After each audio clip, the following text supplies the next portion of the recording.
ओम शांति। 25 अक्टूबर 2023। बाबा के महावाक्य। मीठे बच्चे, तुम बेहद के बाप को याद करो। इसमें ही ज्ञान, भक्ति और वैराग्य तीनों समाया हुआ है। यह है नई पढ़ाई।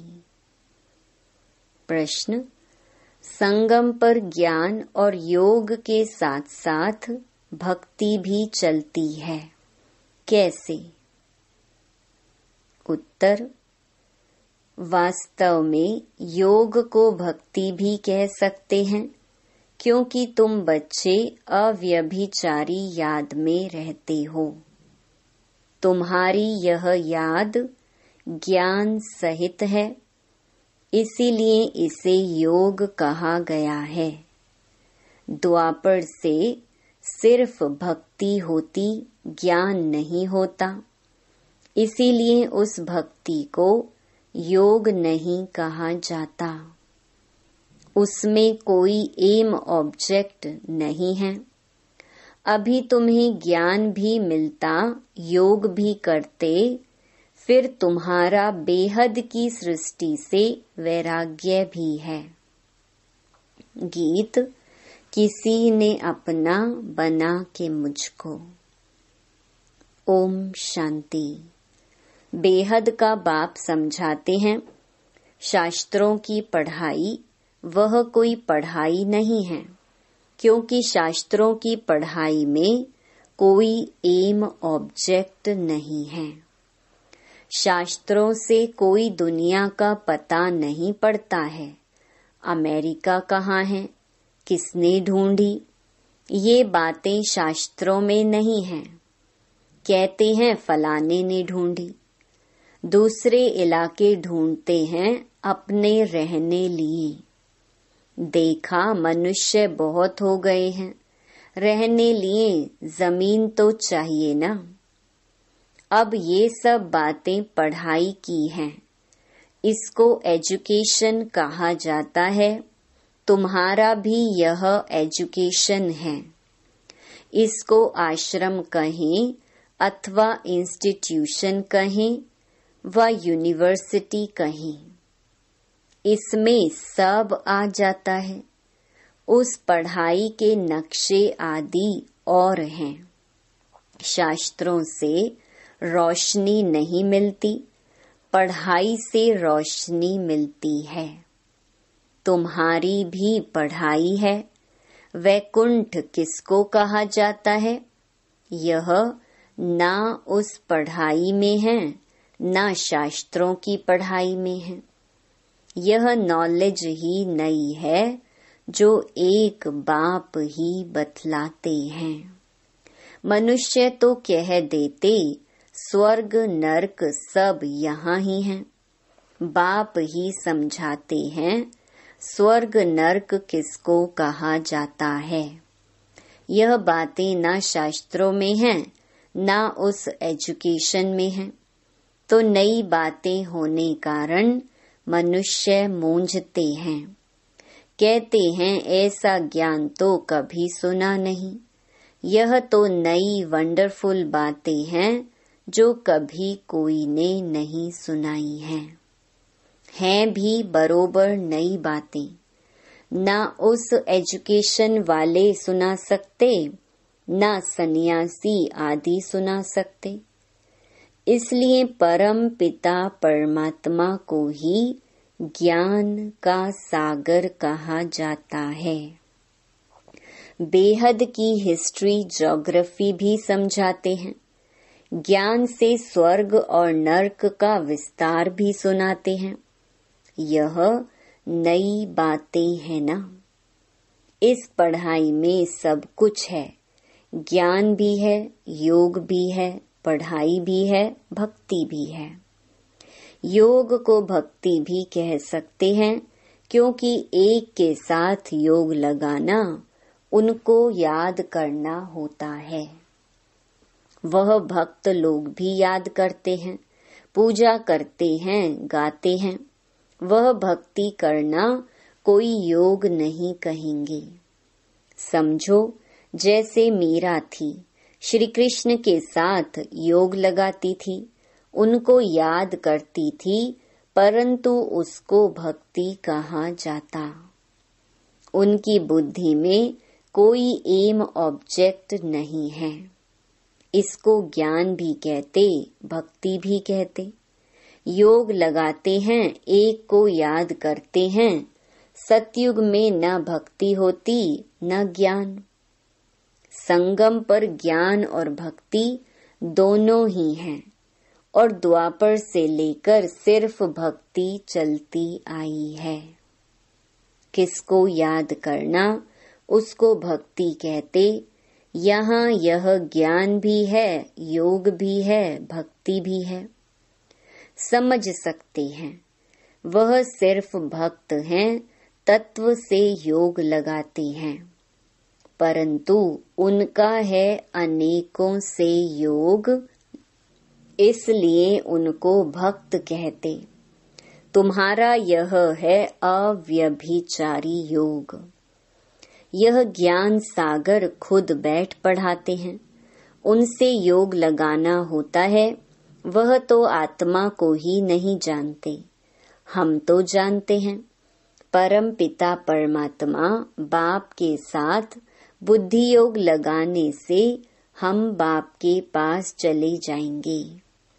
वह हनुमान को याद करते हैं तो उनका साक्षात्कार हो जाता, उनको व्यभिचारी कहा जाता। यह है अव्यभिचारी योग। सिर्फ एक बाप को याद करना है तो इसमें ज्ञान, भक्ति, वैराग्य सब इकट्ठे हैं, और वह उन्हों का सब अलग अलग है। भक्ति अलग, ज्ञान भी सिर्फ शास्त्रों का है, वैराग्य भी हद का है। यहाँ बेहद की बात है। हम बेहद के बाप को जानते हैं, इसलिए उनको याद करते हैं। वह भल शिव को याद करते, परंतु विकर्म विनाश नहीं होंगे, क्योंकि वह ऑक्यूपेशन को नहीं जानते।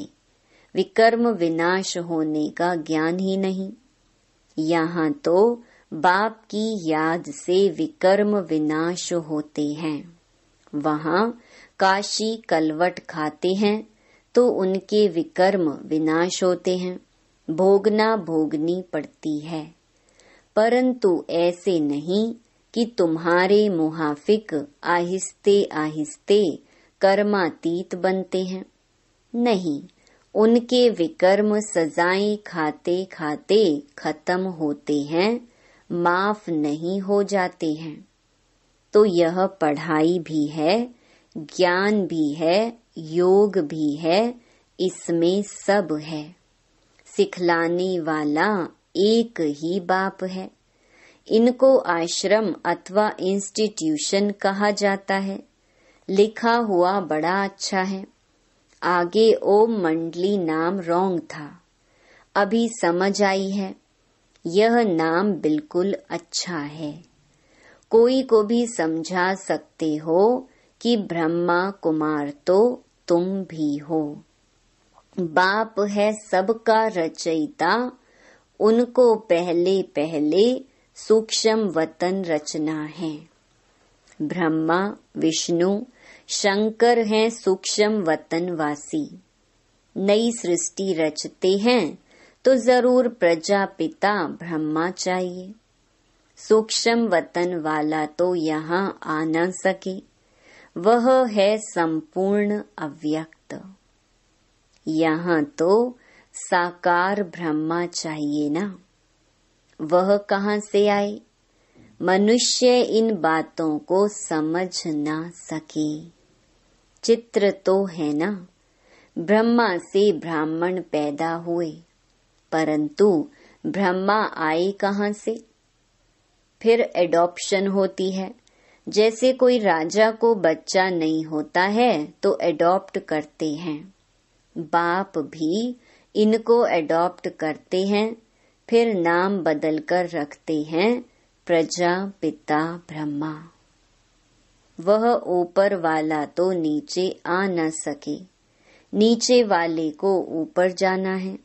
वह है अव्यक्त, यह है व्यक्त। तो इस रहस्य को भी अच्छी रीति समझना है, क्योंकि सबका प्रश्न उठता है। कहते हैं दादा को कभी ब्रह्मा, कभी भगवान, कभी श्री कृष्ण कहते हैं। अब इनको भगवान तो कहा नहीं जाता, बाकी ब्रह्मा और श्री कृष्ण को तो कह सकते हैं, क्योंकि श्री कृष्ण सुंदर से श्याम बनता है।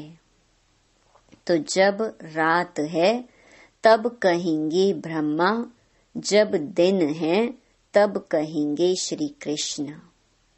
श्री कृष्ण की आत्मा का अभी यह अंतिम जन्म है और यह श्री कृष्ण है आदि का जन्म। यह क्लियर कर लिखना पड़ी। 84 जन्म राधे कृष्ण के व लक्ष्मी नारायण के बताने पड़े। यहाँ फिर उनको एडॉप्ट करते हैं तो ब्रह्मा का दिन और ब्रह्मा की रात हो जाती, वही फिर लक्ष्मी नारायण का दिन और रात। उनकी वंशावली का भी ऐसे हुआ। तुम अब ब्राह्मण कुल के हो, फिर देवता कुल के बनेंगे, तो ब्रह्मा कुमार कुमारियों का भी दिन और रात हुआ ना। यह बड़ी समझने की बातें हैं। चित्रों में भी क्लियर है। नीचे तपस्या कर रहे हैं, अंतिम जन्म है। ब्रह्मा आए कहाँ से, किससे पैदा हो, तो ब्रह्मा को एडॉप्ट करते हैं। जैसे राजा एडॉप्ट करते हैं, फिर उनको राजकुमार कहते हैं, ट्रांसफर कर देते हैं। प्रिंस ऑफ फलाना, पहले तो प्रिंस नहीं था, राजा ने एडॉप्ट किया तो नाम डाला प्रिंस।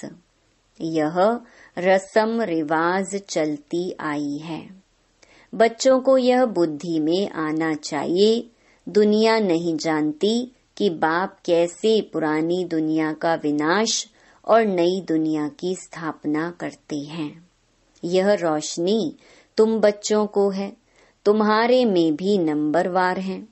आगे चलकर छोटी छोटी बच्चियां भी बहुत तीखी होती जाएंगी, क्योंकि कुमारियां हैं। लिखा हुआ भी है कि कुमारियों द्वारा बाण मरवाए। कुमारियों का चमत्कार नंबर 1 में गया है। मम्मा भी कुमारी है, सबसे तीखी गई है। कहा जाता है डॉटर शोज मदर। मदर तो नहीं बैठ कोई से बात करेगी, यह माँ तो हो गई गुप्त, वह मम्मा है प्रत्यक्ष। तो तुम शक्तियों अथवा बच्चों का काम है माँ का शो करना।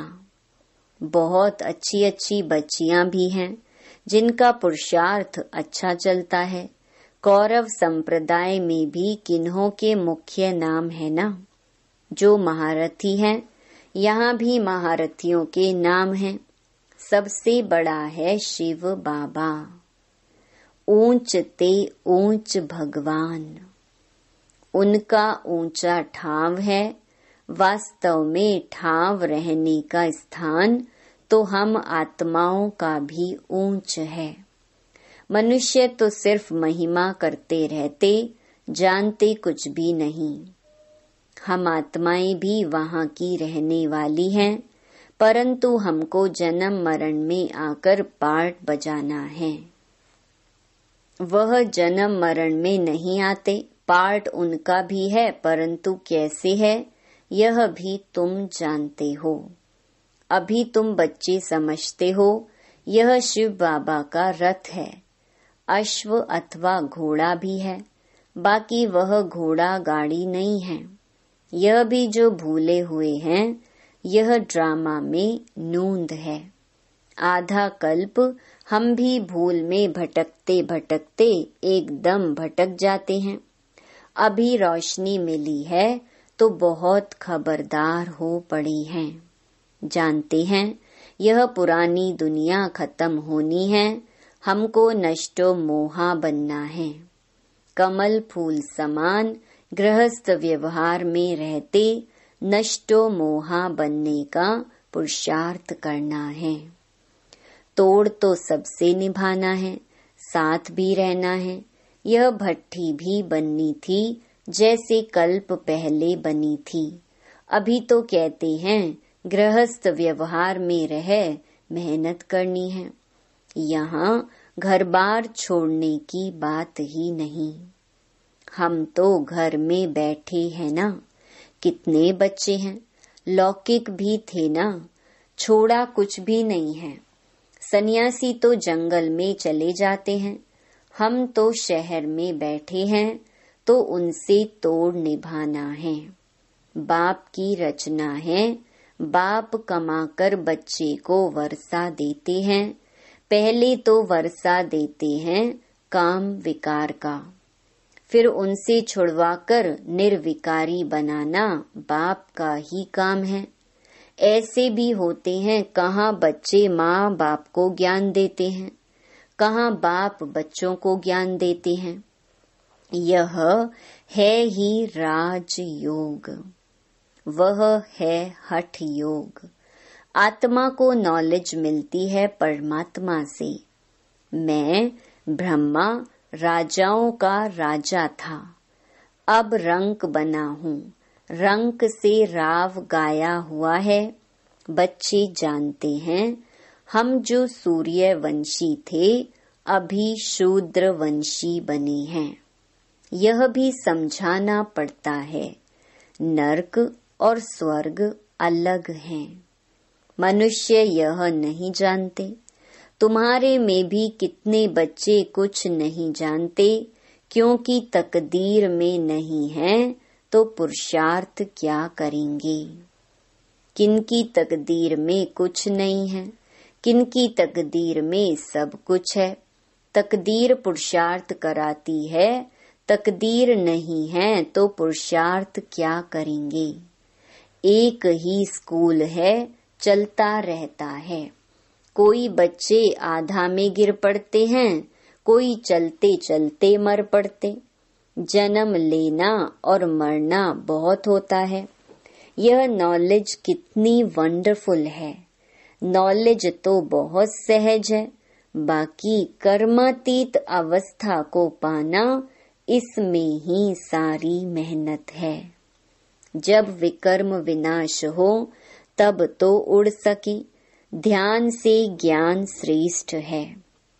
ध्यान में माया के विघ्न बहुत पड़ते हैं, इसलिए ध्यान से ज्ञान अच्छा है। ऐसे नहीं कि योग से ज्ञान अच्छा। ध्यान के लिए कहा जाता है, ध्यान में जाने वाले आज है नहीं। योग में तो कमाई होती है, विकर्म विनाश होते हैं। ध्यान में कोई कमाई नहीं है, योग और ज्ञान में कमाई है। ज्ञान और योग बिगर हेल्दी वेल्दी बन नहीं सकते। फिर यह घूमने फिरने की एक आदत पड़ जाती है, यह भी ठीक नहीं। ध्यान नुकसान बहुत करता है। ज्ञान भी है सेकंड का, योग कोई सेकंड का नहीं है। जहाँ जीना है वहाँ योग लगाते रहना है। ज्ञान तो सहज है, बाकी एवर हेल्दी निरोगी बनना, इसमें मेहनत है। सवेरे उठकर याद में बैठने में भी विघ्न बहुत पड़ते हैं। पॉइंट्स निकालते हैं तो भी बुद्धि कहाँ की कहाँ चली जाती है। सबसे जास्ती तूफान तो पहले नंबर वाले को आएंगे ना। शिव बाबा को तो नहीं आ सकते। बाबा हमेशा समझाते रहते हैं, तूफान तो बहुत आएंगे। जितना याद में रहने की कोशिश करेंगे उतना तूफान बहुत आएंगे। उनसे डरना नहीं है, याद में रहना है, स्थिर होना है। तूफान कोई हिला न सके, यह अंत की अवस्था है। यह है रूहानी रेस। शिव बाबा को याद करते रहो, यह भी समझने की और धारण करने की बातें हैं। धन दान नहीं करेंगे तो धारणा नहीं होगी। पुरुषार्थ करना चाहिए।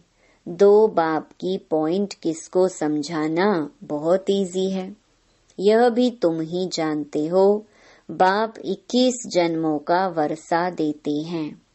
तुम कहेंगे इन लक्ष्मी नारायण को बाप से 21 जन्मों का वर्षा मिला है। बाप ने उनको राजयोग सिखलाया और कोई मुख से कह ना सके कि उन्हें भगवान ने यह वर्षा दिया है। दुनिया में कोई किस बात में खुश रहते। तुम जिस बात में खुश हो उसको कोई नहीं जानते। मनुष्य तो अल्पकाल क्षण भंगुर के लिए खुशी मनाते हैं। तुम हो सच्चे ब्राह्मण कुलभूषण, जो योगी और ज्ञानी हो। तुम्हारे इस अतीन्द्रिय सुख की खुशी को और कोई जान नहीं सकते। वह तो क्या क्या माथा मारते रहते हैं, मून पर जाने का पुरुषार्थ करते हैं, बहुत डिफिकल्ट मेहनत करते हैं। उन सब की मेहनत बर्बाद हो जानी है। तुम बिना कोई तकलीफ के ऐसी जगह जाने का पुरुषार्थ करते हो जहाँ और कोई जा न सके। एकदम ऊंच ते ऊंच परम धाम में जाते हो। अच्छा, मीठे मीठे सिकिलधे बच्चों प्रति माता पिता बाप दादा का याद प्यार और गुड मॉर्निंग। रूहानी बाप की रूहानी बच्चों को नमस्ते। धारणा के लिए मुख्य सार। पहला, गृहस्थ व्यवहार में रहते नष्टो मोहा भी बनना है, साथ साथ सबसे तोड़ निभाते कमल फूल समान रहना है। दूसरा, धारणा करने के लिए ज्ञान धन का दान जरूर करना है। ज्ञान और योग से अपनी कमाई जमा करनी है, बाकी ध्यान दीदार की आश नहीं रखनी है। वरदान, संतुष्टता के सर्टिफिकेट द्वारा भविष्य राज्य भाग्य का तख्त प्राप्त करने वाले संतुष्ट मूर्ति भवा। संतुष्ट रहना है और सर्व को संतुष्ट करना है। यह स्लोगन सदा आपके मस्तक रूपी बोर्ड पर लिखा हुआ हो, क्योंकि इसी सर्टिफिकेट वाले भविष्य में राज्य भाग्य का सर्टिफिकेट लेंगे। तो रोज अमृत वेले इस स्लोगन को स्मृति में लाओ। जैसे बोर्ड पर स्लोगन लिखते हो, ऐसे सदा अपने मस्तक के बोर्ड पर यह स्लोगन दौड़ाओ तो सभी संतुष्ट मूर्तियां हो जाएंगे। जो संतुष्ट हैं वह सदा प्रसन्न है। स्लोगन, आपस में स्नेह और संतुष्टता संपन्न व्यवहार करने वाले ही सफलता मूर्त बनते हैं। ओम शांति।